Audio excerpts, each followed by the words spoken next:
పోటీ చేయొద్దని చెప్పినా పార్టీకి కట్టుబడి ఉంటాం. మంత్రి అమర్నాథ్.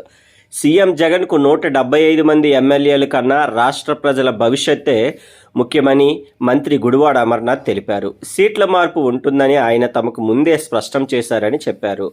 మా సీటు మార్చినా పోటీ చేయొద్దని చెప్పినా మేం పార్టీ నిర్ణయానికి కట్టుబడి ఉంటాం. ఇప్పుడు సీఎం ప్రకటించింది నియోజకవర్గ ఇన్ఛార్జీలనే. బీఫామ్ ఇస్తేనే టికెట్లు ఇచ్చినట్లని పేర్కొన్నారు. నేనేం అడగట్లేదు, ఎవడన్నా పోటీ చేయమనండి. నేను ఎందుకు అడుగుతాను? నేను ఎవరిని అడగలా. ఇక్కడ పీలా గోవిందే పోటీ చేయాలి, ఇక లేకపోతే ఇంకొకటి బుద్ధా నాజాదీసే పోటీ చేయాలి. వాళ్ళిద్దరు కొట్టుకొని ఎవరి సీట్ వస్తుందో వాళ్ళకే తెలియదు. ఎందుకు వాళ్ళిద్దరులో ఎవరికి వాళ్ళకి ఇస్తారో లేదో తెలియదు. అయినా నాకు అనవసరం సబ్జెక్ట్ అది.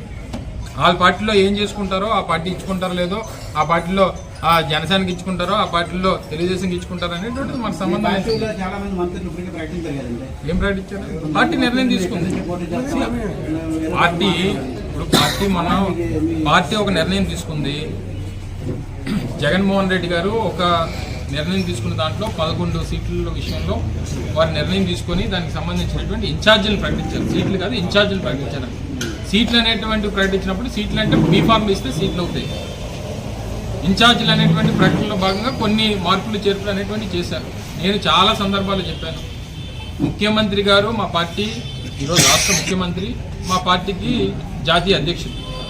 వారు ఏం చెప్తే చేయడానికి మేము ఇక్కడ ఉన్నటువంటి వేదిక మీద ఉన్నటువంటి నాయకులను కానీ, లేదా ఈ రాష్ట్రంలో ఉన్నటువంటి వైఎస్ఆర్ కాంగ్రెస్ పార్టీ నాయకులు కానీ, కార్యకర్తలు కానీ, వారు ఏం చెప్తే చేయడానికి సిద్ధంగా ఉన్నటువంటి వాళ్ళు.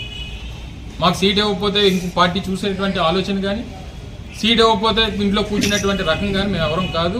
మాకు సీట్ ఇచ్చినా, మాకు సీట్ ఇవ్వకపోయినా, మమ్మల్ని పోటీ చేయమన్నా, మాకు పోటీ చేయొద్దన్నా జగన్మోహన్ రెడ్డి గారి జెండా పట్టుకొని తిరిగేటువంటి రకం ఇక్కడ ఉన్నటువంటి వైఎస్ఆర్ కాంగ్రెస్ పార్టీ నాయకత్వం.